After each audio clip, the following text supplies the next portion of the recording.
The blood-stained pages found hidden in the courthouse walls of Coyote Hollow, Nevada, dated November 8, 1852, weren't written in ink. They were written in human blood by a 19-year-old slave girl named Thessia Mornel during the 3 days she awaited execution. The trial that put her in that cell wasn't about the murder she openly confessed to committing. It was about the systematic trafficking network she exposed that implicated 7 judges, 4 territorial governors, and a Supreme Court justice who'd built their fortunes on selling freeborn black citizens back into slavery. This is the story of how one young woman's desperate act of violence pulled back the curtain on America's most protected criminal enterprise. A conspiracy so vast that when federal investigators finally understood its scope, they discovered it had enslaved over 3,000 legally free people across 12 states, generated millions in profit, and operated with the full knowledge and participation of the very institutions meant to protect human freedom. Before we jump back in, tell us where you're tuning in from, and if this story touches you, make sure you're subscribed, because tomorrow I've saved something extra special for you. The acrid stench of burning flesh mixed with sage smoke that filled the Coyote Hollow courthouse on November 5, 1852, came from Thessia Mornel's own hand as she pressed the red-hot iron brand against her palm without flinching. The packed courtroom of over 200 spectators watched in horrified silence as the 19-year-old slave girl marked herself with the same symbol that had been burned into her shoulder 7 years earlier, then spoke the words that would transform her from property into the most dangerous witness in American legal history.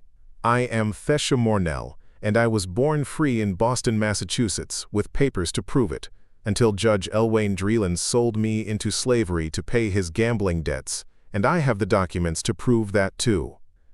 The rough-hewn pine benches of the courthouse creaked under the weight of territorial officials, mine owners, cattle barons, and newspaper correspondents who'd traveled from as far as San Francisco to witness what promised to be either the trial of the century or a public execution disguised as justice. The November heat was oppressive even for Nevada, and the smell of unwashed bodies, tobacco juice, and fear created an atmosphere thick enough to taste.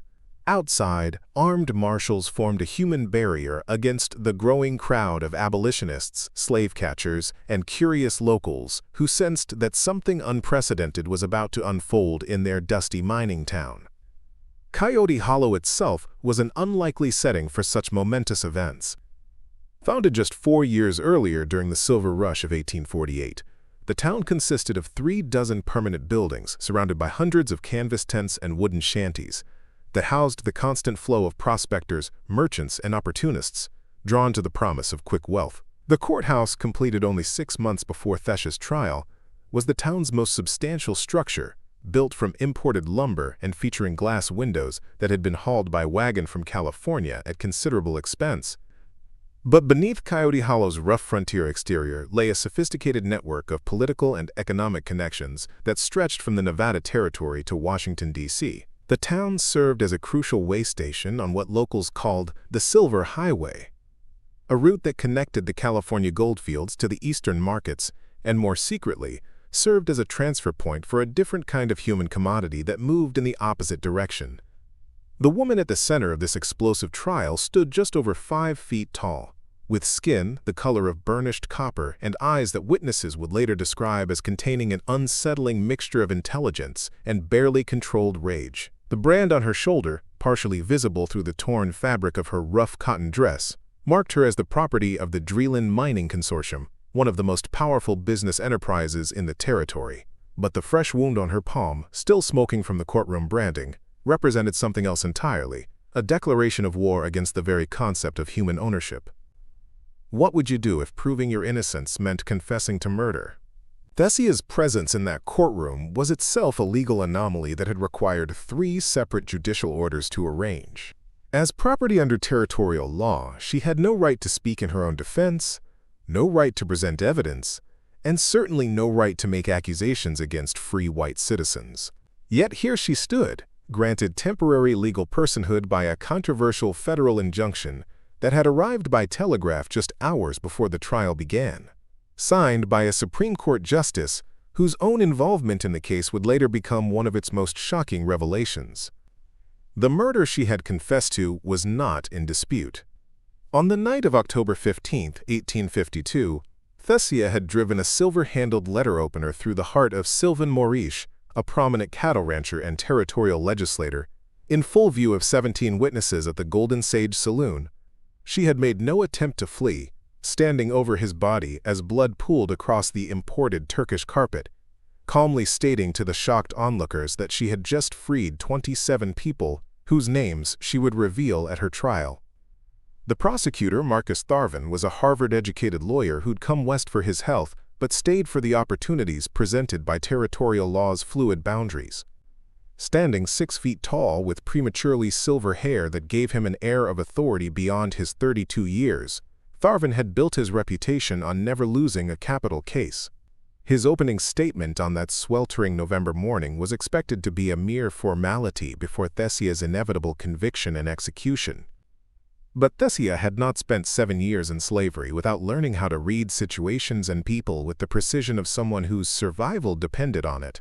She had observed, documented, and collected evidence with the patience of a scholar and the cunning of a spy. The canvas satchel she carried into the courtroom contained over 200 documents, letters, bills of sale, and legal certificates that she had painstakingly gathered, copied, or stolen over the years, each one a piece of a puzzle that revealed a criminal conspiracy of staggering proportions. The presiding judge, Arundel Castro, was a circuit judge from California who'd been specially appointed to oversee the trial after 3 local judges had recused themselves for reasons that would only become clear as Thessia's testimony unfolded. Castro, a strict constructionist who believed in the letter of the law above all else, had initially opposed allowing Thessia to testify. But the federal injunction, combined with the unusual circumstances of the case and the intense public scrutiny, had forced his hand. Comment below and let us know where you're watching from and what time it is in your part of the world. If this story has already captured your attention, hit that like button and subscribe, because what Thessia Mornel revealed in that courtroom makes this introduction look like a gentle prelude to the symphony of corruption she was about to expose. The first indication that this would be no ordinary trial came when Thessia requested permission to begin her testimony not with the night of the murder, but with the summer evening in Boston 7 years earlier, when she had been a free woman named Thessia Marie Whitfield, daughter of a successful black merchant who owned a small shipping company that traded along the Atlantic coast. The transformation from Thessia Whitfield to Thessia Mornel was not just a story of individual tragedy, but a window into a system of legal kidnapping that operated in plain sight, protected by the very institutions meant to uphold justice. The smooth mahogany surface of the writing desk where 15-year-old Thessia Whitfield had practiced her penmanship in her father's Boston study seemed like a memory from another lifetime as she stood in the Nevada courthouse, her branded hand trembling not from pain but from the effort of containing 7 years of accumulated rage. The journey from that comfortable home on Beacon Street to this moment of reckoning had begun with a single forged document and a judge who had perfected the art of making free people disappear into slavery while maintaining the appearance of legal propriety. Samuel Whitfield had been what they called a man of color in Boston society, wealthy enough to own property, educated enough to navigate white business circles, but never quite safe enough to lower his guard. His shipping company, Whitfield and Associates, operated 3 vessels that ran cargo between Boston, Philadelphia, and Baltimore, carefully avoiding the deeper South, where his success might provoke dangerous envy. He had raised Thessia and her younger brother James with the peculiar mixture of privilege and paranoia that characterized free black life in antebellum America, teaching them to read, write, and speak 3 languages while also instructing them to always carry their freedom papers and never travel alone after dark. The evening of July 17, 1845 had started with a celebration. Thessia had just completed her examinations at the Abiel Smith School, one of the few institutions in Boston that provided advanced education to black students, and her father had promised her a position in his company's accounting department. The family had gathered in their dining room, its walls decorated with maritime charts and oil paintings of the ships that bore the Whitfield name, toasting to a future that seemed bright with possibility. The knock at the door at 8:30 had not seemed unusual at first.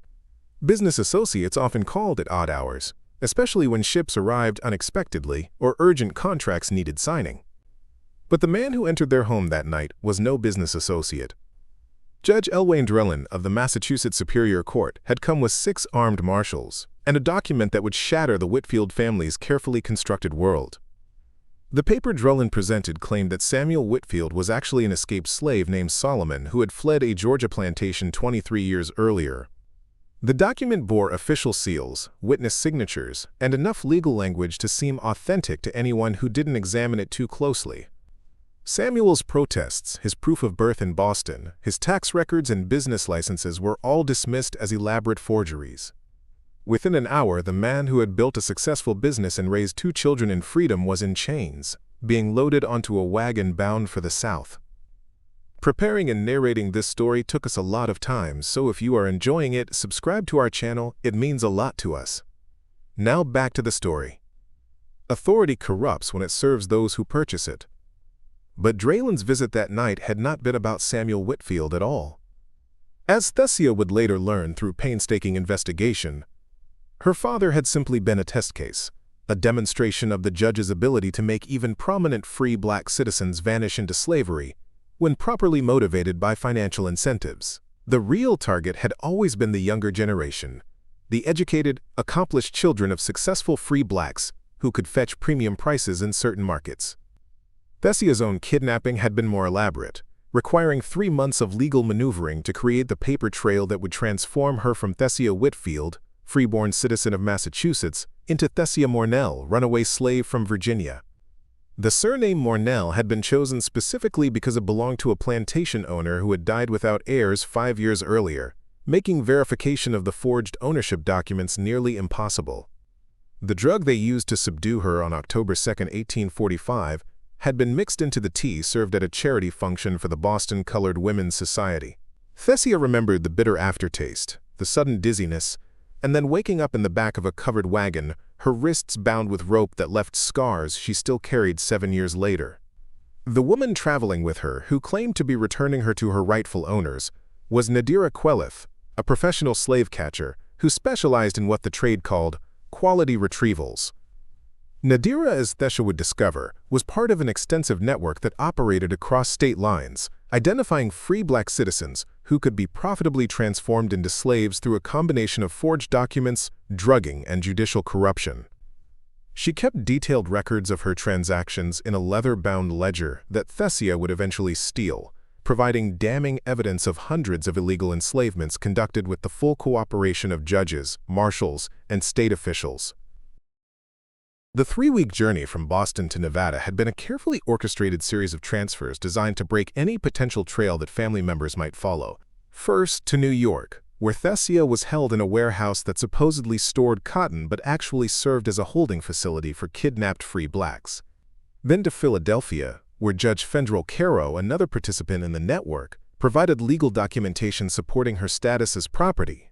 From there to Missouri, where she was sold at auction to a representative of the Drellin Mining Consortium, though the transaction was purely theatrical since her destination had been predetermined from the moment she was taken from Boston. What would you do if the law itself became the instrument of your enslavement? The Drellin Mining Consortium's operation in Nevada represented the western terminus of what investigators would later call the Reverse Railroad, an underground network that moved free black citizens from northern states into slavery in territories where documentation was harder to verify and federal oversight was minimal. Unlike the plantation slavery of the South, territorial slavery in places like Nevada operated under different rules, often disguised as indentured servitude or prison labor, making it easier to absorb kidnapped free blacks without attracting attention. Thessia's arrival at the Drellin mining compound outside Coyote Hollow in November 1845 marked the beginning of an education far different from what she had received at the Abiel Smith School, but no less valuable for the ultimate purpose it would serve. She learned to observe without appearing to watch, to remember conversations verbatim while seeming to pay no attention, and, most importantly, to recognize the patterns and connections that revealed the true scope of the criminal enterprise that had enslaved her. The compound housed 47 enslaved workers, of whom Thessia would eventually determine that at least 31 were kidnapped free blacks like herself. They worked the silver mines by day and were locked in barracks at night, but the real value of their labor went beyond the ore they extracted. Each enslaved worker at the compound was also a financial instrument, their bogus ownership papers serving as collateral for loans, their labor contracts sold and resold to generate paper profits that existed only in ledgers but produced real wealth for the consortium's investors. Vorik Tenville, the compound's overseer, was a former Texas Ranger who had found that managing enslaved workers paid better than chasing Comanche raiders. He ran the operation with military precision, implementing a system of rewards and punishments that kept the workers productive while crushing any spirit of rebellion. But Vorik had one weakness that Thessia quickly identified and exploited. He was barely literate, depending on others to read and write his correspondence, creating opportunities for someone with Thessia's education to access information meant to be kept secret. The first piece of evidence Thessia collected was a letter from Judge Dreeland to Vorik, dated December 15, 1845, discussing the expected arrival of a new shipment of retrieved property from Boston. The letter contained names, dates, and prices that corresponded to free black citizens who had disappeared from northern cities over the previous 6 months. Thessia memorized every word, understanding that she was building a case that might someday see the light of a courtroom, though she had no idea how that day might come.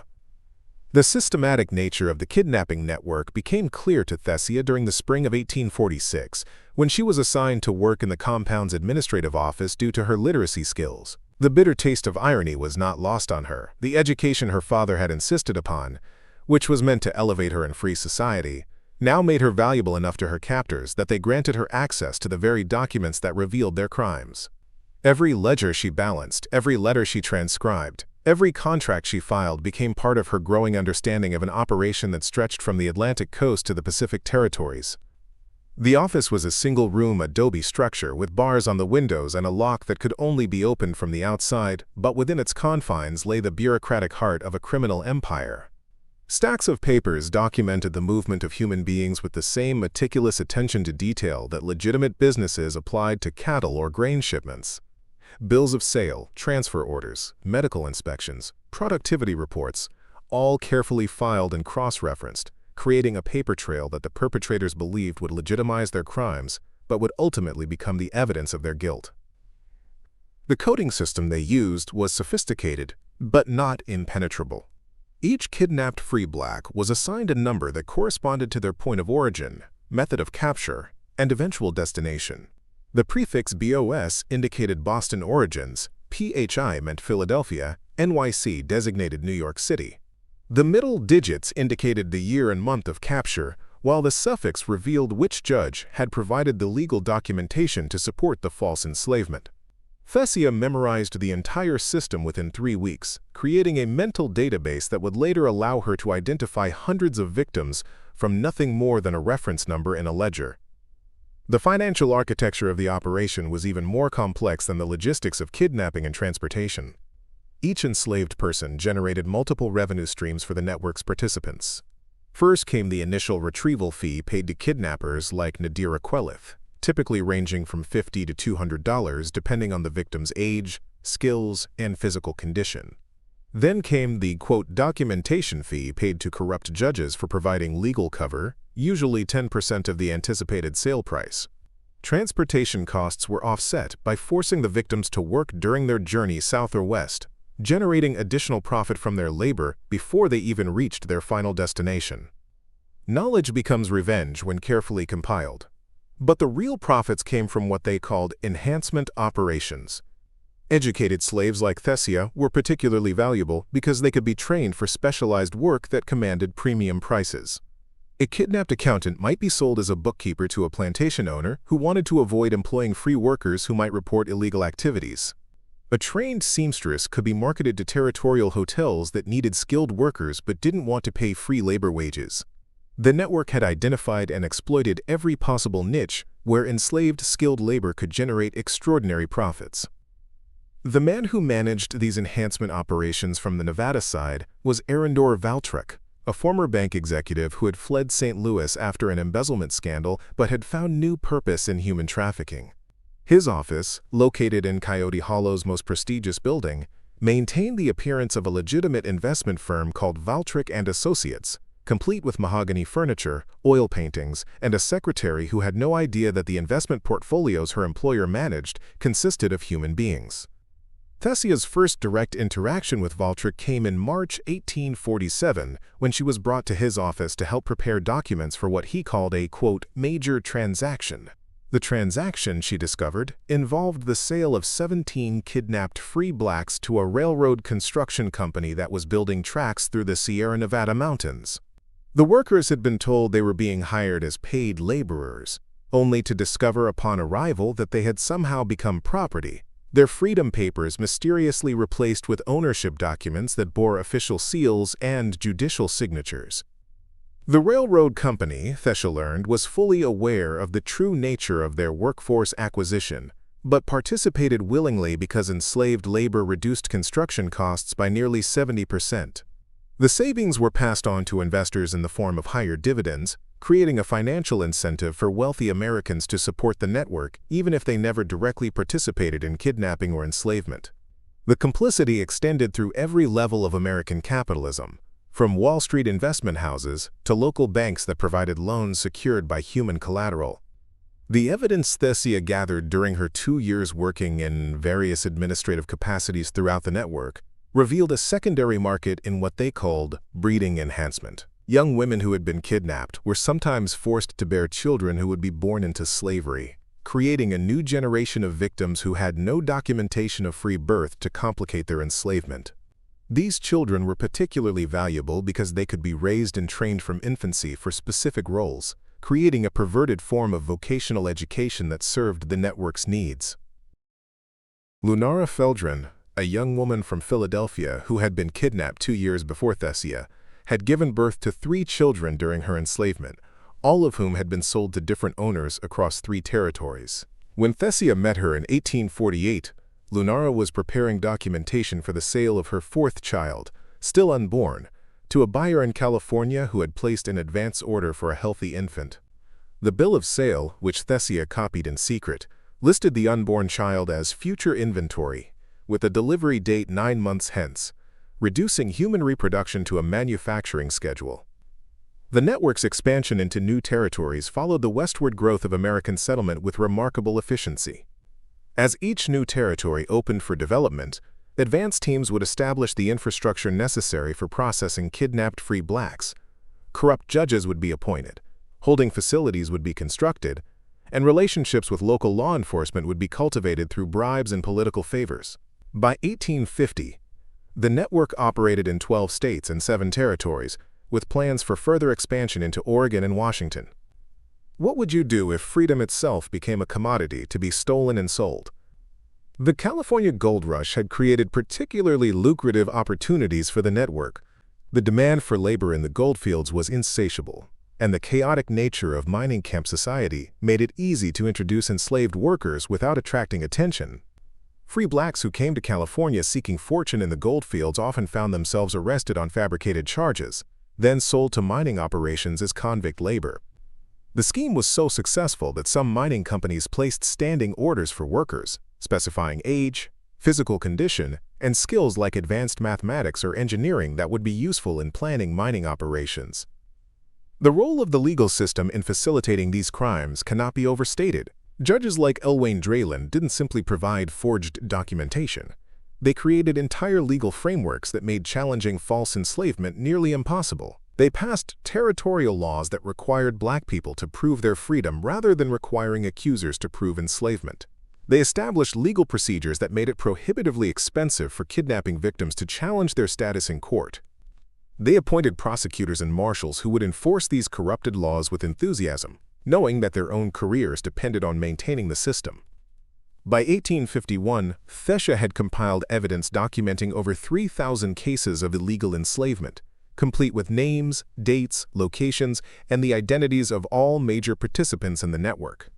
She had accomplished this while maintaining the appearance of complete subservience, never giving her captors any reason to suspect that the quiet woman who filed their papers and balanced their books was actually constructing the legal case that would destroy them. But gathering evidence was only half the battle. She still needed a way to present it to authorities who weren't part of the conspiracy, and that opportunity would come through an act of violence that she had been planning for 3 years. The morning of October 15, 1852, began like any other at the Drellin compound, with the clanging of the iron bell that summoned workers from their quarters before dawn. But Thessia knew this day would be different. After 7 years of careful observation and planning, she had identified the perfect moment to strike, not just against her immediate captors, but against the entire network that had stolen her freedom and destroyed thousands of lives. The man she would kill that night, Sylvain Maurice, was not chosen at random. He was the weakest link in a chain of corruption that stretched from Nevada to the highest offices of American government. The cracked leather of the ledger binding that Thessia had hidden beneath the floorboards of her quarters contained the most damaging evidence she had collected: correspondence between Maurice and a Supreme Court justice, discussing the expansion of the kidnapping network into new territories about to be opened for settlement. These letters, written in code but decipherable to anyone who understood the network's systems, revealed that the conspiracy reached into the federal judiciary itself, with judges at every level participating in or protecting the illegal enslavement of free black citizens. Morch had arrived at the compound that morning for what he believed would be a routine inspection of his investment. As a silent partner in the Drillin Mining Consortium, he owned a 20% stake in the operation, but rarely involved himself in day-to-day operations.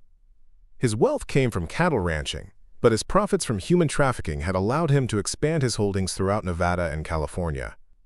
He was also carelessly arrogant, believing himself untouchable due to his political connections and the small army of gunmen he employed as ranch security. The fatal mistake Morch made was requesting Thessia's presence at the Golden Sage Saloon that evening to help document a complex financial transaction involving the sale of 27 enslaved workers to a consortium of California mining companies. He needed someone who could read and write proficiently, and Thessia's reputation as a skilled clerk had reached him through Vorik Tenvale's reports. What he didn't know was that Thessia had been manipulating those reports for months, building a reputation that would eventually put her in the same room with the men who controlled the network. Freedom requires sacrifices no one should have to make. The Golden Sage Saloon was Coyote Hollow's attempt at sophisticated entertainment, featuring imported whiskey, crystal chandeliers that had been hauled across the desert from San Francisco, and a piano that was perpetually out of tune due to the dry climate. On any given evening, it hosted the territory's political and economic elite, judges, mine owners, cattle barons, and the occasional federal official who had come west to investigate reports of corruption, but inevitably ended up being corrupted themselves. The transaction Morke was conducting that night involved documentation that would transform 27 free black citizens who had been kidnapped from various eastern cities into legal property of the California Mining Alliance. The papers required multiple signatures and witnesses, all of whom were present in the saloon's private back room, where such sensitive business was conducted away from prying eyes. Among the witnesses were 2 territorial judges, a federal marshal, and 3 prominent businessmen who would later claim they had no idea they were participating in criminal conspiracy. Thessia had prepared for this moment with the same meticulous attention to detail she brought to every aspect of her 7-year investigation. The silver-handled letter opener she would use as a weapon had been stolen from Valtrick's office 3 months earlier and hidden in the lining of her dress. The documents she would reveal at her trial were already in the possession of Calith Dromir, a sympathetic white woman who operated a boarding house in Coyote Hollow and had agreed to hold them until the appropriate moment. Most importantly, Thessia had ensured that her attack would occur in front of witnesses whose testimony would be impossible to dismiss or suppress. The actual killing took less than 5 seconds. As Morik leaned over the table to sign the final transfer document, Thessia drove the letter opener between his ribs with surgical precision, puncturing his heart and causing almost instantaneous death. The room erupted in chaos, men shouting, chairs overturning, guns being drawn, but Thessia remained perfectly calm, standing over Morish's body as blood spread across the imported Turkish carpet that had cost more than most workers earned in a year.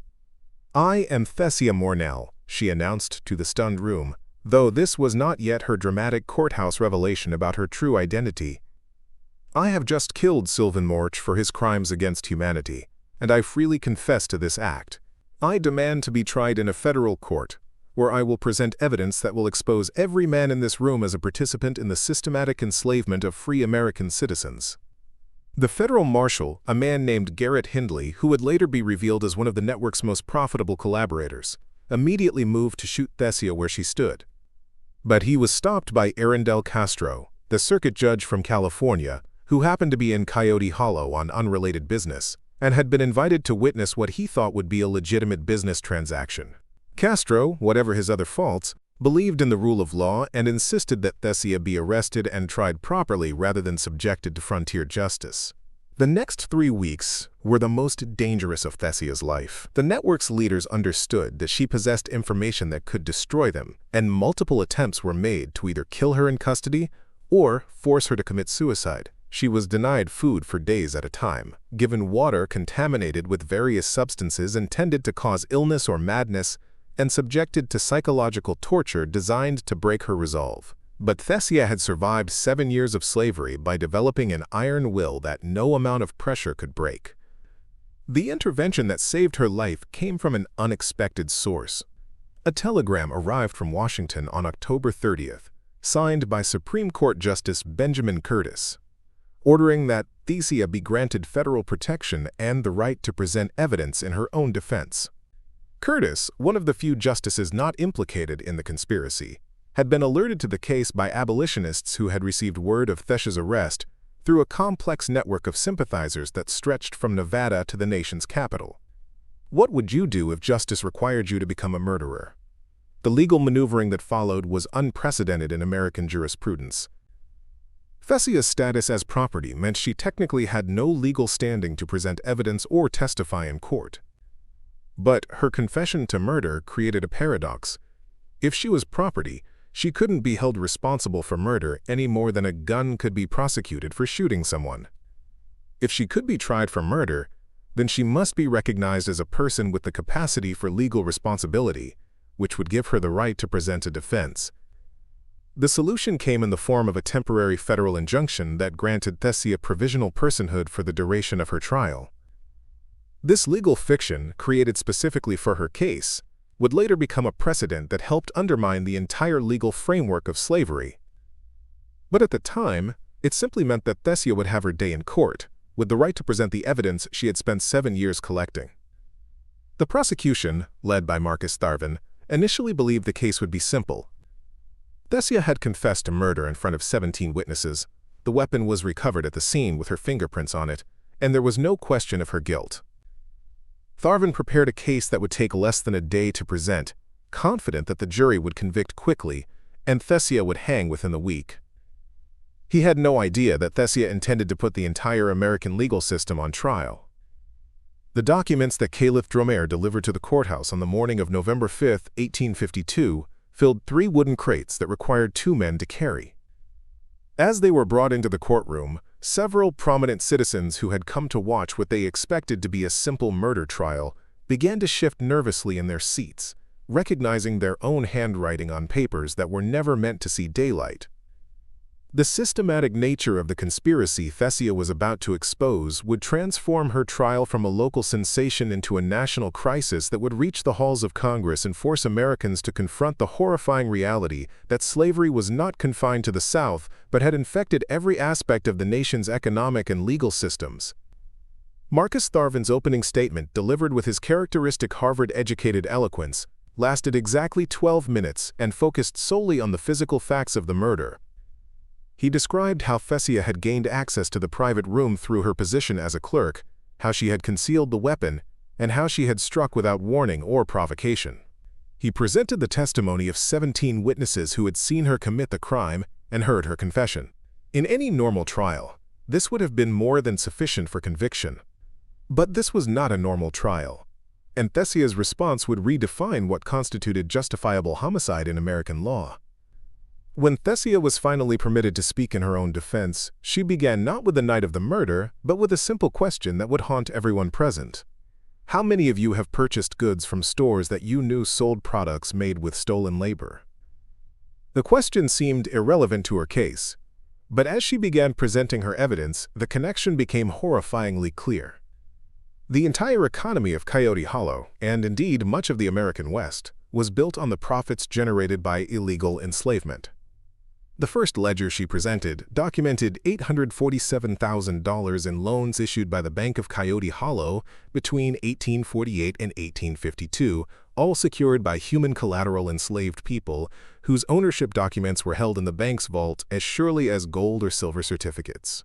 The bank's president, Fendril Caro, who was sitting in the gallery, attempted to leave when his name was read, but found his path blocked by federal marshals who had begun to understand that they were witnessing something far more significant than a simple murder trial. Human suffering becomes invisible when it generates enough profit. The network's reach into legitimate businesses was staggering. The Coyote Hollow General Store had a standing contract to purchase goods produced by enslaved workers at a 15% discount from market rates. The Golden Sage Hotel employed leased workers, who were actually kidnapped free blacks forced to work without wages. The territorial government itself had contracted with the Drellin Consortium to provide convict labor for public works projects, knowing full well that many of these convicts had never been tried or convicted of any crime. Thessia then presented a series of letters between Judge Elwayne Drellin and various business leaders discussing what they called inventory management, their euphemism for the kidnapping and distribution of free black citizens. One particularly damaging letter, dated June 3, 1851, discussed the need to increase procurement from Boston and Philadelphia because demand from California mining operations had exceeded supply. The letter was signed by 7 men, 4 of whom were present in the courtroom, including the territorial prosecutor who was supposed to be seeking justice for Mauritius' death. The religious community's complicity was equally damning. Thessia produced documentation showing that 3 prominent churches in Coyote Hollow had received substantial donations from the Drellin Consortium in exchange for their silence about the true nature of the consortium's workforce. The Reverend Josiah Blackstone of the First Methodist Church had actually provided religious services at the compound, telling enslaved workers that their suffering was part of God's plan, and that resistance to their masters was equivalent to resistance to divine will. Even more shocking was the evidence of government involvement at the federal level. Thessia presented correspondence between territorial officials and members of Congress, discussing how to structure laws that would make it easier to transform free blacks into slaves without attracting the attention of abolitionists. These letters revealed a coordinated effort to use the expansion of American territory westward as an opportunity to extend slavery into regions where it had never legally existed, circumventing the Missouri Compromise through legal technicalities and jurisdictional confusion. The medical community's participation in the conspiracy was revealed through documentation of forced medical experiments conducted on enslaved workers at the compound. Dr. Harrison Blackwood, who had served as the compound's physician, had used enslaved people to test new surgical techniques and medications, justifying his actions by claiming that advancing medical knowledge served the greater good. His detailed notes, which Thessia had copied during her time working in the medical office, described procedures that would later be recognized as torture, disguised as scientific research. What would you do if an entire society conspired to deny your humanity? The education system was not exempt from complicity. The Coyote Hollow School, established in 1850 to educate the children of wealthy residents, was built with profits from the slave trade and employed a curriculum that explicitly taught the racial superiority of whites and the natural servitude of blacks. The school's principal, Margaret Thornton, had written extensively about the need to, quote, properly educate young minds to accept the racial hierarchy as natural and divinely ordained. Her writings, which Thessia presented as evidence, would later become infamous as examples of how education can be weaponized to perpetuate injustice. The legal profession's involvement went beyond individual corrupt judges. Thessia revealed the existence of what she called the legal compact, a secret agreement among lawyers and judges throughout the territory to refuse representation to any black person challenging their enslavement, regardless of the merit of their case. This compact, signed by 37 legal professionals, effectively denied access to justice for thousands of kidnapping victims who might otherwise have been able to prove their free status. The transportation industry was equally culpable. Stagecoach lines, freight companies, and even the nascent railroad industry had all profited from transporting kidnapped free blacks to their enslavement destinations. They had developed elaborate systems to prevent escape during transport, including special wagons with hidden compartments designed specifically for human cargo. The documentation Thessia presented included shipping manifests that listed human beings alongside livestock and mining equipment, reducing people to commercial inventory. The evidence of financial speculation based on human trafficking was particularly disturbing. Investment syndicates in New York and Boston were selling shares in Western development companies that were actually investing in the expansion of the kidnapping network. Wealthy Americans who would never directly participate in kidnapping or enslavement were profiting from it through investment vehicles that obscured the source of their returns. Thessia presented prospectuses from these companies that promised investors returns of 20 to 30% annually, far exceeding what legitimate businesses could offer. The insurance industry had developed specific policies to protect slave owners against the loss of their property through escape or death. Thessia presented policy documents from 3 major insurance companies that offered coverage for kidnapped free blacks, knowing full well that insuring stolen property was itself a crime. These policies included clauses that paid out if an enslaved person successfully proved their free status in court, essentially betting against justice and profiting from its failure. The corruption extended into seemingly benign institutions. The Coyote Hollow Public Library, established with donations from the consortium, maintained a special collection of books and pamphlets that provided pseudo-scientific justification for racial slavery. The librarian, Miss Catherine Wellsworth, had carefully curated materials that supported the network's ideology while excluding abolitionist literature or accurate historical accounts of free black communities. By the afternoon of November 5th, Thessia had been presenting evidence for 6 straight hours, and the mood in the courtroom had shifted from skeptical curiosity to horrified recognition. Men who had come to watch a simple murder trial were realizing they were witnessing the exposure of a criminal conspiracy in which they were all, to varying degrees, complicit.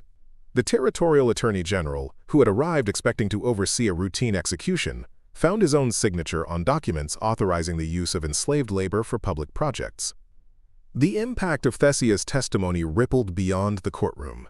Telegraph operators, working frantically to transmit reports to newspapers across the country, spread word of the trial throughout America. By evening, crowds had gathered outside newspaper offices in San Francisco, St. Louis, and New York, waiting for updates on what was already being called the trial of the century. The morning of November 6th brought a revelation that transformed the trial from a single woman's act of resistance into evidence of coordinated rebellion. When Thessia announced that 3 other enslaved women had been systematically documenting crimes within the network for years, the gasps that echoed through the courthouse were audible from the street outside. Orlise Brandvell, Danessa Voren, and Zarina Klaveth were not just witnesses, but co-conspirators in an intelligence operation that had functioned under the noses of their captors for half a decade. Their testimonies would reveal not only the network's current operations, but its plans for expansion that threatened to transform American slavery into something even more insidious than its current form. The first to take the stand was Orlise Brandvell, escorted by federal marshals who had retrieved her from the compound at dawn. Her appearance defied every stereotype the white spectators held about enslaved women. She carried herself with the bearing of someone who had once managed complex financial transactions for New York's black business elite, because that's exactly what she had been before her kidnapping in 1849. Her dress, though made of rough cotton, was pressed with military precision, and her eyes held the kind of sharp intelligence that made several consortium members in the gallery visibly uncomfortable. Orlise's testimony began with a simple demonstration that left the courtroom speechless. She requested a chalk and slate, then proceeded to calculate, from memory, the exact profit generated by the illegal enslavement of 312 specific individuals over a 4-year period.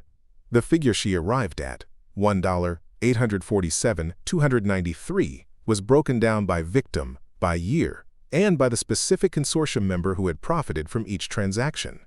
She had been maintaining these calculations in her head for 3 years, unable to write them down until this moment. Every human being processed through this network generated an average initial profit of $3,000. Orlise stated, her voice carrying the precise diction of someone who had taught mathematics before her kidnapping. But that was only the beginning. Through what they called value enhancement, which meant forced training and specialized skills, that value could be doubled or tripled. A kidnapped accountant like myself could be sold for $8,000 to a mining operation that needed someone to hide their illegal activities in legitimate-looking books. Knowledge becomes a weapon when wielded by those assumed ignorant. The financial structure Orlise exposed went far beyond simple buying and selling. The network had created complex financial instruments that allowed investors to profit from human trafficking without direct participation.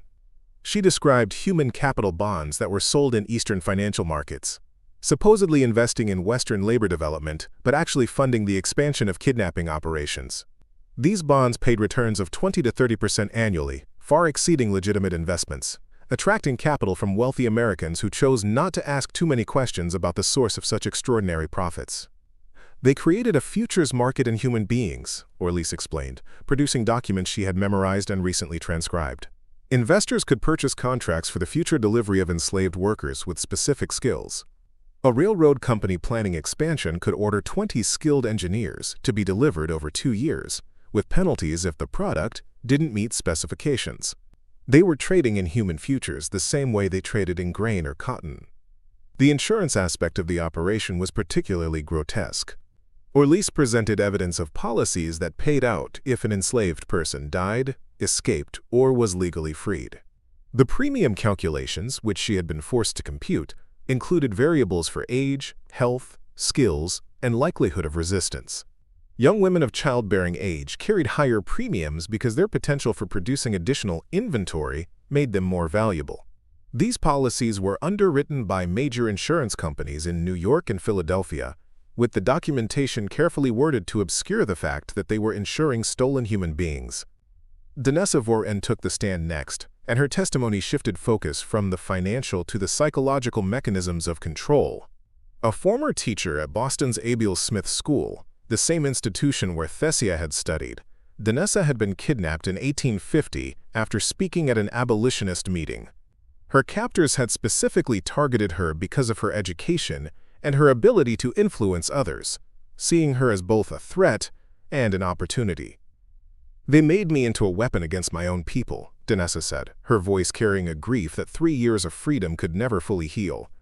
New arrivals were brought to me for what they called orientation, but what it really meant was breaking their spirits while appearing to offer comfort. I was to teach them that resistance was futile, that acceptance was survival, that our suffering was somehow part of a greater plan they were too simple to understand. But Thessia had subverted her role in ways her captors never suspected. While appearing to teach submission, she had actually been organizing the most sophisticated intelligence network ever created within American slavery. Using biblical verses and hymns that their captors encouraged, she had developed a complex communication system that allowed enslaved people across multiple compounds to share information without detection. "When we sang Wade in the Water, every word had meaning," she explained, demonstrating the code. The number of repetitions indicated the number of guards on duty. The tempo indicated the level of surveillance. The harmonies told us which routes were being watched. An entire escape plan could be communicated during a single church service, and our captors would praise us for our devotion. The expansion plans Thessia revealed were staggering in scope. She had been present at meetings where consortium leaders discussed their vision for the future, believing that an enslaved woman serving refreshments couldn't possibly understand their sophisticated discussions. They planned to establish operations in every new territory as America expanded westward. They had developed relationships with political figures who would ensure that territorial laws would be written to facilitate their operations. Most disturbingly, they were working to influence federal immigration policy to increase the supply of potential victims. They spoke of creating recruitment centers in northern cities that would appear to offer legitimate employment to free blacks and recent immigrants, Thessia testified. These centers would identify suitable targets, document their skills and family situations, then arrange for their disappearance. They estimated they could process 500 people annually through each center without attracting attention. Evil adapts faster than justice can respond. The international dimension of the conspiracy was particularly alarming. Thessia had overheard discussions about partnerships with operations in Cuba and Brazil, where slavery remained legal. The plan was to create an international exchange system where enslaved people could be moved across borders to wherever they would be most profitable. American-born slaves who might be recognized would be shipped to Cuba, while Cuban slaves would be brought to America, making identification and rescue nearly impossible. Zarina Clava's testimony provided the most visceral evidence of the network's depravity. Unlike the others, she had not been kidnapped but was born into legal slavery in Georgia and purchased by the consortium in 1848. Her testimony revealed that the network was not only trafficking free blacks but was pioneering new forms of exploitation that challenged the very concept of human identity. "They didn't just steal our bodies," Zarina said, her voice barely above a whisper but carrying to every corner of the silent courtroom. "They tried to manufacture us, like products in a factory. The breeding program wasn't random. It was scientific, planned, documented. They kept charts tracking physical characteristics, intelligence, temperament, trying to create workers suited for specific purposes. The documents Zarina had hidden, retrieved by federal marshals from a cave she had described, included breeding schedules that planned pregnancies years in advance. Orders from buyers specified desired characteristics, and women were paired with men based on pseudoscientific theories about heredity. Children were removed from mothers at calculated ages to maximize psychological dependency, while minimizing emotional attachment that might interfere with future sales. I gave birth to 4 children, Zarina testified, tears streaming down her face. I was allowed to name the first one before they took her. The others, they just numbered. Order 447, Order 512, Order 589. They weren't even people to these men, just future inventory being manufactured to specifications. The breeding program's records revealed connections to prominent physicians and scientists who provided medical justification for the enterprise. Doctors from respected Eastern medical schools had written papers arguing that selective breeding could create superior workers, lending scientific credibility to what was essentially industrialized rape. These same doctors had performed medical experiments on pregnant enslaved women, testing theories about prenatal influences on intelligence and temperament. The corruption of religious institutions was equally appalling. Zarina described mandatory religious services where ministers, paid by the consortium, preached that their enslavement was divinely ordained and that their children were blessed to be born into bondage. These services were carefully scripted to reinforce psychological control while appearing to provide spiritual comfort. Women who resisted the breeding program were told they were defying God's plan for racial harmony through submission. What would you do if even your prayers were scripted by your oppressors? The testimony of these 3 women revealed that the network's evolution had accelerated in recent years. No longer content with simple kidnapping and enslavement, they were creating systems to produce and program human beings from birth. They were developing psychological techniques to create perfectly compliant workers. They were using scientific and religious authority to justify and expand their operations.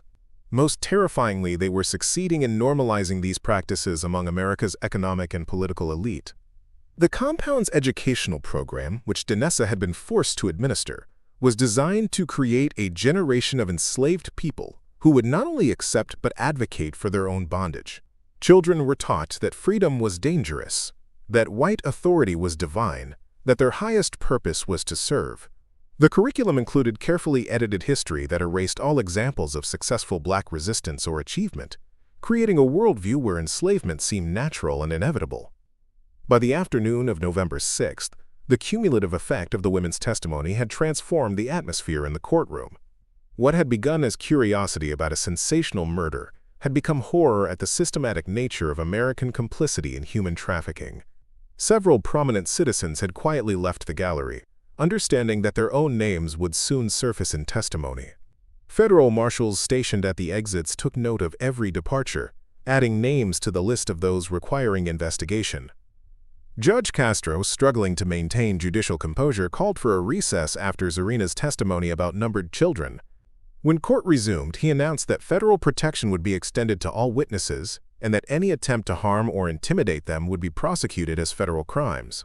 This announcement, while necessary, effectively acknowledged that the local legal system could not be trusted to protect witnesses against the very network it had been designed to serve. The final revelation of the day came when Thessia retook the stand to explain how these women had coordinated their resistance across compounds and years. They had used the network's own systems against it, hiding messages in financial ledgers, embedding intelligence in breeding records, coding escape routes in hymn selections. They had turned their enslavement into an intelligence operation that would ultimately expose and destroy the system that had captured them. The thunder of hoofbeats at dawn on November 7th announced the arrival of Colonel Marcus Brennan and his federal cavalry, before the telegraph message bearing President Pierce's seal had even been decoded. 200 mounted soldiers surrounded Coyote Hollow's perimeter while the town slept, their presence transforming the frontier settlement into what would effectively become America's first federal investigation site for crimes against humanity. The soldiers moved with practiced precision through the pre-dawn darkness, securing every exit route and establishing checkpoints that would prevent any conspirator from fleeing before justice could be served. Colonel Brennan himself was a study in contradictions that morning. A career military officer who had earned distinction in the Mexican-American War, he had spent the past 3 years stationed at various frontier posts, where he had witnessed firsthand the corruption that plagued territorial governance. His private journals, discovered after his death in 1878, revealed a man deeply troubled by what he called the cancer of human bondage spreading through America's new territories like a plague. His appointment to lead this operation had been personally requested by President Pierce, who needed someone with both military competence and moral clarity to handle what was becoming a national crisis. The federal intervention had been triggered not just by Thessia's testimony but by a confluence of events that had made action unavoidable. 3 senators from northern states had received copies of documents from the trial, smuggled out by sympathetic observers and telegraphed east by abolitionists who understood the explosive nature of the evidence. The revelation that a Supreme Court justice was implicated had created a constitutional crisis that demanded immediate federal response. Perhaps most importantly, European newspapers had begun reporting on the trial, and the international embarrassment threatened America's diplomatic relationships at a time when the nation could not afford to appear barbarous on the world stage. The morning of November 7th saw Coyote Hollow transformed into something resembling a military occupation. Soldiers stationed themselves outside every major building, their rifles visible reminders that federal authority had superseded local control. The consortium's offices were sealed, with armed guards preventing anyone from entering to destroy evidence. The bank vaults were secured under federal control, their contents to be cataloged as potential evidence of money laundering and trafficking profits. Most dramatically, the compounds where enslaved workers were still being held were surrounded by cavalry units with orders to prevent any harm from coming to potential witnesses. Authority shifts when Washington finally pays attention. The arrest of Judge Elwayne Drellin at 7 that morning was conducted with theatrical precision designed to send a message to other conspirators. Soldiers surrounded his residence, a 3-story mansion built with trafficking profits and decorated with art purchased from European dealers. Drellin emerged in his nightclothes, demanding to know by what authority federal troops were violating his property rights. Colonel Brennan personally read the arrest warrant, which charged Drellin with conspiracy to violate federal postal laws, interstate trafficking, kidnapping, and murder. The sight of the distinguished judge being led away in shackles while his neighbors watched from behind curtained windows would become one of the defining images of the investigation. Special Prosecutor Jonathan Cross arrived on the afternoon train from San Francisco, accompanied by a team of 20 federal investigators whose backgrounds revealed the seriousness of Washington's response. The team included former Pinkerton detectives, Treasury agents experienced in financial crimes, and notably, 3 black lawyers from Philadelphia who had been specially deputized to assist in interviewing victims who might not trust white authorities. Cross himself was known as an uncompromising prosecutor who had successfully convicted several prominent politicians for corruption, despite significant political pressure to drop the cases. Cross established his headquarters in the Coyote Hollow Hotel, commandeering the entire 2nd floor and transforming it into what witnesses described as a military-style command center. Maps of the territory were posted on walls with pins marking compounds, transportation routes, and suspected trafficking sites. Telegraph lines were installed to maintain direct communication with Washington, and a team of stenographers worked in shifts to document the avalanche of testimony that began pouring in once victims understood they were finally safe to speak. The systematic interview process that Cross implemented was revolutionary for its time. Rather than relying solely on voluntary testimony, investigators actively sought out every person who had been enslaved by the network, treating them as witnesses to federal crimes rather than property to be processed. Each interview was conducted in private, with victims given the option of having a black lawyer present to ensure their interests were protected. The investigators used a standardized questionnaire that captured not just individual experiences, but patterns of abuse that could establish the conspiracy's systematic nature. The first major breakthrough came when investigators discovered what Vorik Tenvale, the compound overseer, had hidden in a sealed mineshaft 2 miles from the main compound. Tenvale, arrested while attempting to flee to Mexico with saddlebags full of gold coins, had broken under interrogation and revealed the location of what he called the insurance. The cache contained over 3,000 documents that the consortium had kept as protection against potential betrayal by partners, including correspondence that implicated government officials at every level, from local sheriffs to federal judges. Among these documents was a letter dated June 15, 1851, from Supreme Court Justice Daniel Whitfield to Judge Drellin discussing how to structure territorial laws to facilitate trafficking while avoiding federal oversight. The justice had provided specific language for legislation that would create legal loopholes large enough to drive wagon trains of kidnapped humans through.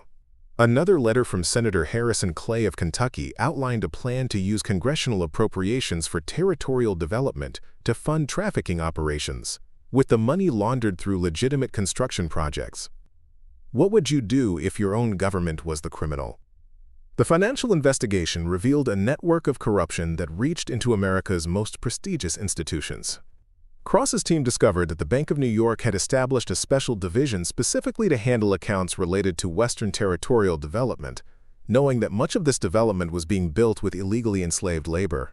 The bank's internal memorandums seized during a federal raid showed that executives were fully aware of the source of their profits but had created elaborate legal structures to maintain plausible deniability. The investigation into the medical experiments conducted at the compounds produced evidence so disturbing that Cross initially considered suppressing it to prevent public panic. Dr. Harrison Blackwood, the compound physician, had been conducting experiments that went far beyond the medical torture Thessia had described. His laboratory, discovered in a hidden basement beneath the compound's medical facility, contained preserved human organs, detailed notes on surgical procedures performed without anesthesia, and evidence of deliberate infection of enslaved people with diseases to test treatment methods. Blackwood's journals, written in a clinical style that made their content even more chilling, documented experiments designed to determine the physical limits of human endurance. He had subjected enslaved workers to extreme temperatures, starvation, and sleep deprivation, carefully recording how long it took for various bodily systems to fail. His stated goal was to determine the optimal balance between maximum labor extraction and minimum maintenance costs, treating human beings as machines to be optimized for efficiency. The religious investigation uncovered a coordinated effort to use Christianity as a tool of oppression that would have horrified most sincere believers. Investigators found evidence of a secret seminary in Missouri that trained ministers specifically to preach to enslaved populations. These ministers were taught to emphasize biblical passages about obedience to masters, while ignoring or reinterpreting passages about liberation and justice. They were provided with prepared sermons that used sophisticated theological arguments to convince enslaved people that resistance to their bondage was resistance to God's will. Reverend Josiah Blackstone, arrested while attempting to burn documents in his church, eventually confessed to receiving $500 monthly to provide religious services that reinforced the consortium's control. His confession revealed a network of corrupted clergy across 12 states who had sold their spiritual authority to maintain systems of oppression. The sermons they preached, copies of which were found in his possession, were masterworks of psychological manipulation that twisted Scripture into chains stronger than any iron shackle. The international dimension of the conspiracy became clear when investigators intercepted correspondence between consortium members and slave traders in Cuba, Brazil, and the British Caribbean. The network had been planning to create what they called the Atlantic Circle, a trafficking route that would move people between countries to exploit differences in legal systems and market demands. Ships registered in Panama would carry human cargo under flags of convenience, making prosecution nearly impossible under existing maritime law. Colonel Brennan's military intelligence unit discovered evidence of arms shipments to the compounds that suggested preparation for violent resistance to any federal intervention. Hidden caches of rifles, ammunition, and even small artillery pieces were found buried in locations marked on maps discovered in Drellin's office. The consortium had apparently been planning for the possibility of federal intervention and had prepared to fight what they would have characterized as federal tyranny interfering with states' rights. Evil prepares for war when justice finally arrives. The liberation of enslaved workers from the compounds was a complex military and humanitarian operation.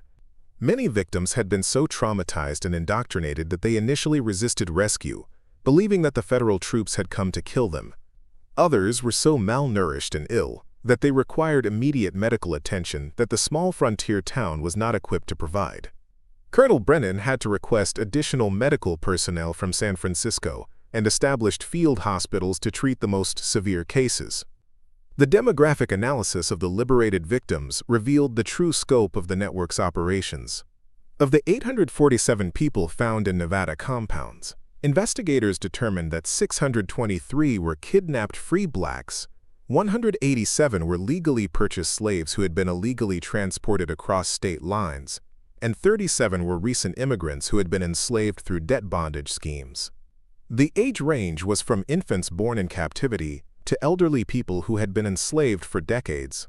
The geographic origin spanned from Boston to Miami, from Charleston to Chicago, revealing a truly national conspiracy. Cross's investigation team also uncovered evidence of murder on a scale that dwarfed initial estimates. Using ground-penetrating equipment borrowed from mining companies, investigators located 17 mass graves containing the remains of at least 400 people. Forensic examination, primitive by modern standards but revolutionary for the time, revealed that many victims had died from violence rather than natural causes. The pattern of injuries suggested systematic execution of those who resisted or attempted escape. The testimony of liberation was equally revealing. As formerly enslaved people began to trust federal authorities, they provided detailed accounts of daily life in the compounds that revealed sophisticated systems of control. Workers were deliberately kept ignorant of their location, moved frequently to prevent them from forming bonds, and subjected to carefully calibrated punishments designed to maintain compliance without reducing their economic value. The psychological techniques employed were so effective that some victims continued to defend their captors, even after liberation, a phenomenon that investigators found deeply disturbing. The federal investigation expanded beyond Nevada, as evidence revealed the network's national scope. Teams were dispatched to California, Oregon, Utah, and New Mexico territories, each uncovering similar operations that had been hidden behind legitimate businesses. The pattern was consistent. Mining companies, railroad construction firms, and agricultural operations that appeared successful were actually built on stolen labor from kidnapped free blacks.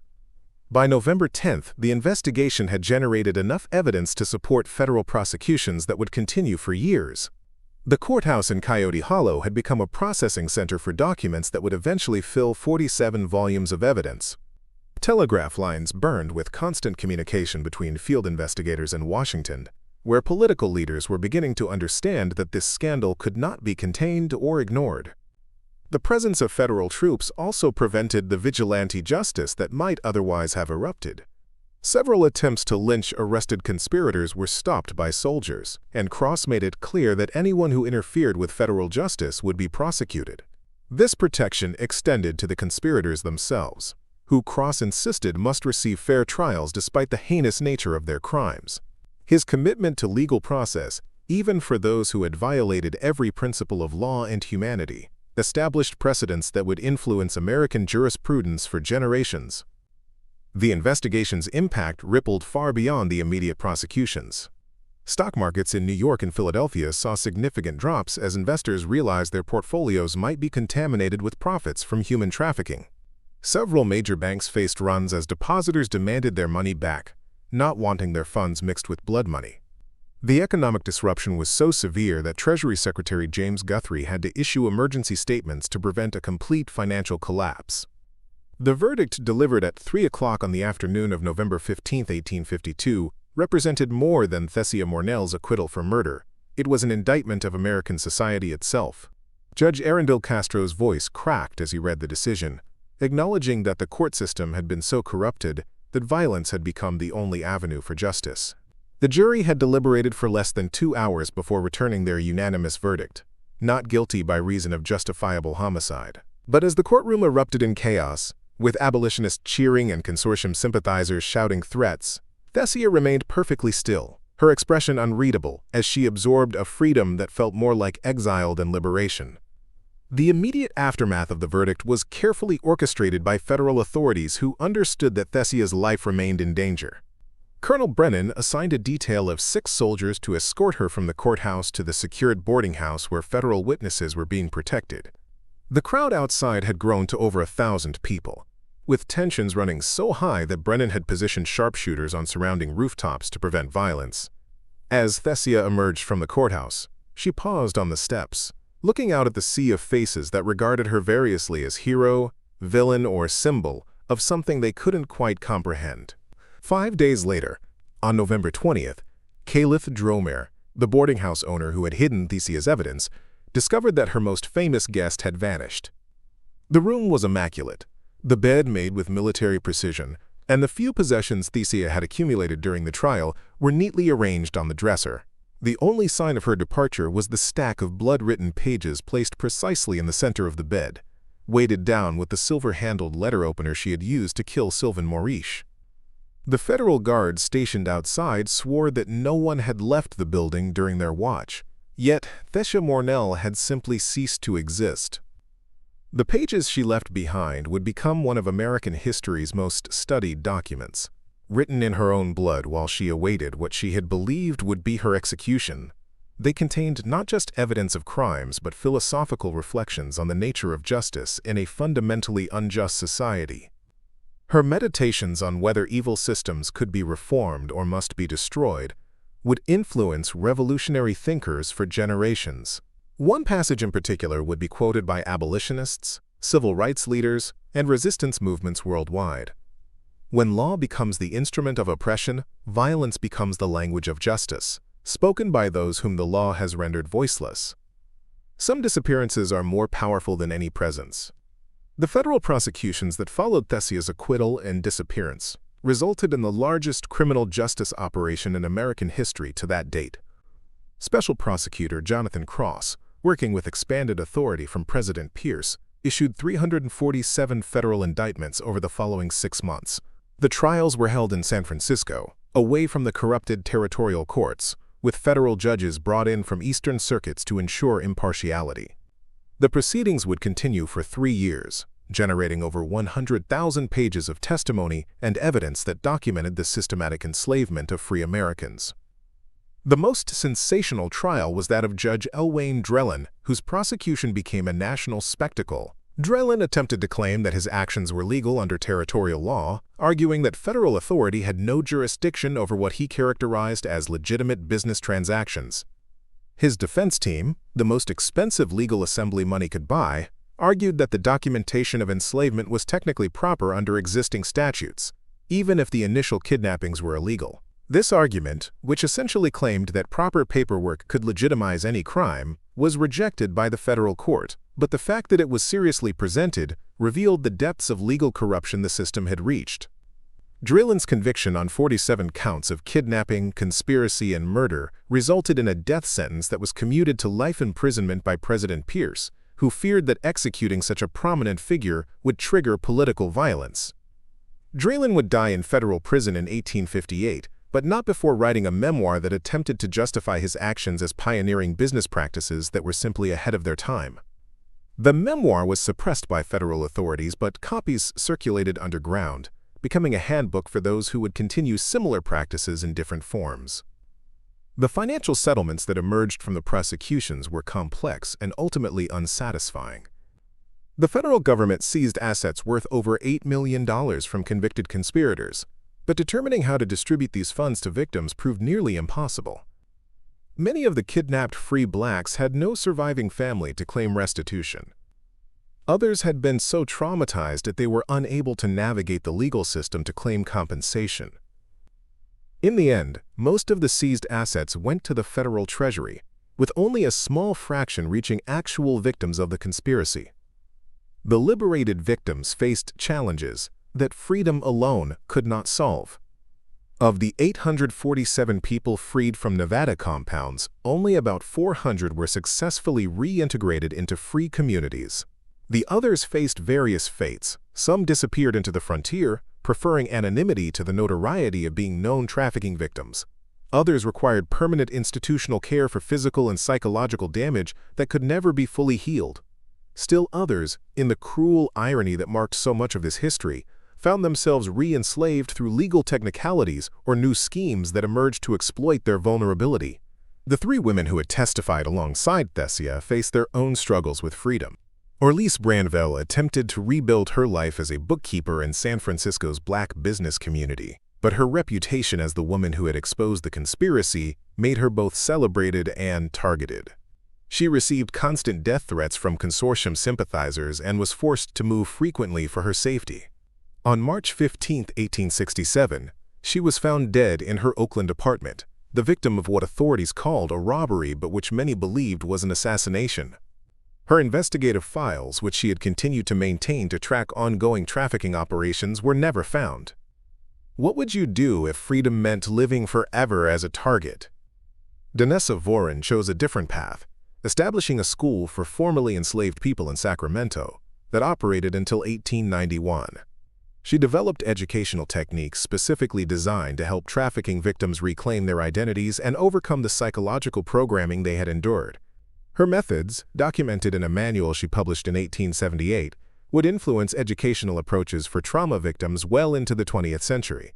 She died peacefully in 1891, surrounded by hundreds of former students who had gone on to build successful lives. Her funeral was attended by over 2,000 people, making it one of the largest gatherings of Black Americans in California history.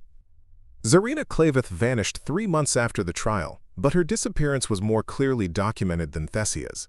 Witnesses at the San Francisco port reported seeing her board a ship bound for Liberia on February 12, 1853, using documents that identified her as a missionary traveling to establish a school for repatriated slaves. Whether this was her true intention or simply a cover story for her escape from America was never determined. Letters supposedly from her appeared occasionally in abolitionist newspapers over the following decades, describing life in Liberia and urging Black Americans to abandon a nation that would never truly accept them as citizens. The investigation's revelations triggered secondary consequences throughout American society. 3 Supreme Court justices resigned under mysterious circumstances in 1853, though their connection to the conspiracy was never officially proven.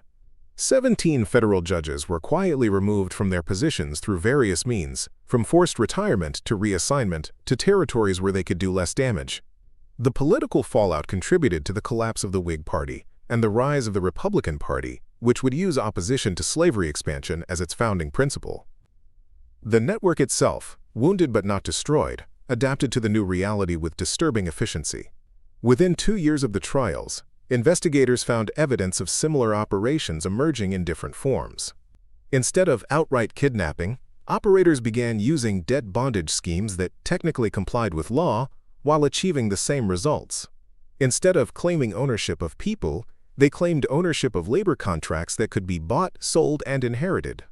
The methods had evolved, but the fundamental evil persisted.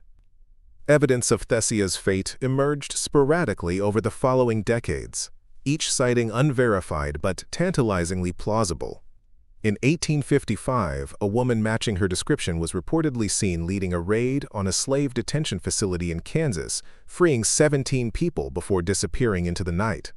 In 1861, a Black woman calling herself Marie Thompson testified before Congress about ongoing trafficking operations, displaying knowledge that suggested intimate familiarity with the Nevada conspiracy, though she denied being Thessia when directly asked. In 1876, an elderly Black woman in Mexico City told a visiting American journalist stories about the Nevada trials that included details never made public, but she refused to confirm her identity. The blood-written pages Thessia left behind were eventually donated to the Library of Congress, where they remain under special preservation. Modern analysis has confirmed that the blood was indeed hers, and that the writing was completed over approximately 72 hours, suggesting she spent her entire pretrial detention documenting evidence she feared might die with her. The pages contain names and locations of network operations she hadn't revealed at trial, leading to investigations and prosecutions as late as 1879. Justice delayed becomes justice transformed into something else entirely. The Coyote Hollow courthouse where the trial took place stood abandoned within 5 years of the verdict. The town itself, its reputation forever tainted by association with the conspiracy, saw its population dwindle as the silver mines played out and legitimate businesses relocated. The building served various purposes over the following decades, from a warehouse to a temporary hospital during a cholera outbreak, before burning to the ground on November 15, 1889, exactly 37 years after Thessia's acquittal. Fire investigators noted the suspicious timing but could never determine whether the fire was deliberate or coincidental. The site where Coyote Hollow once stood is now marked only by a small historical plaque installed in 1952, a century after the trial. The plaque's text, composed by a committee that included representatives from the State Historical Society and local government, makes no mention of systematic kidnapping, human trafficking, or the network that operated there. It simply notes that significant legal proceedings occurred at the site, contributing to, quote, the evolution of American jurisprudence. This sanitization of history represents its own form of violence, erasing the suffering of thousands to maintain comfortable narratives about American progress. The mass graves discovered during the federal investigation were never properly memorialized. They remain unmarked in the Nevada desert, their exact locations known only through archived federal documents that few researchers have accessed. The remains of at least 400 people lie unmourned and unidentified, victims of a system that stole not just their lives but their very identities. Occasional proposals to establish a memorial have been defeated by local authorities who claim that dwelling on the past would discourage economic development. The legal precedents established by Thessia's trial had complex and sometimes contradictory effects. The concept of justifiable homicide in cases of systematic oppression would be cited in cases ranging from slave rebellions to labor violence to domestic abuse defenses. The federal authority to intervene in territorial crimes established during the investigation would later be used for both progressive and oppressive purposes, from protecting civil rights to suppressing indigenous resistance. The requirement that black testimony be accepted in federal courts, revolutionary at the time, would be systematically undermined during the post-Reconstruction period. Modern historians estimate that the network Thessia exposed had trafficked at least 10,000 free black Americans into slavery over its 20-year existence, generating profits equivalent to hundreds of millions in current dollars. The economic impact of this forced labor contributed significantly to Western expansion and industrial development, meaning that American prosperity was built partially on the stolen freedom of its own citizens. This historical reality remains largely absent from mainstream narratives of American development. The question of whether Thessia Mornel survived her disappearance continues to generate speculation and investigation. In 2003, genealogical researchers claimed to have identified descendants in Liberia who possessed documents suggesting their ancestor was indeed Thessia, living under the name Sarah Freeman until her death in 1909. However, other researchers have disputed these findings, noting that Sarah Freeman's documented history doesn't align perfectly with Thessia's known biography.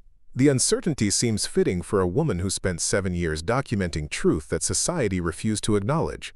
Her final truth remains her own secret. Today, Thessia Mornel's name appears in few history textbooks, her story considered too complex and troubling for standard narratives of American progress. But in certain communities, her memory persists as a symbol of resistance through intelligence, of using the oppressor's tools to dismantle oppression, of choosing violence only when all other avenues for justice have been exhausted. Her blood-written pages, digitized and available online, continue to inspire those who fight systematic injustice, though few know the full story of the woman who wrote them while awaiting execution.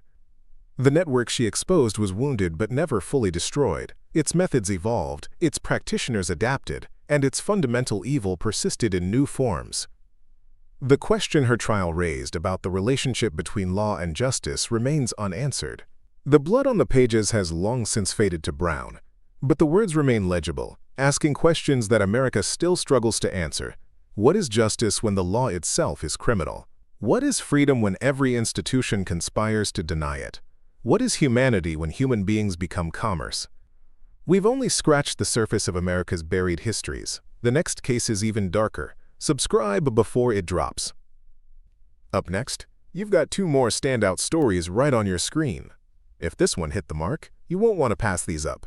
Just click and check them out. And don't forget to subscribe and turn on the notification bell so you don't miss any upload from us.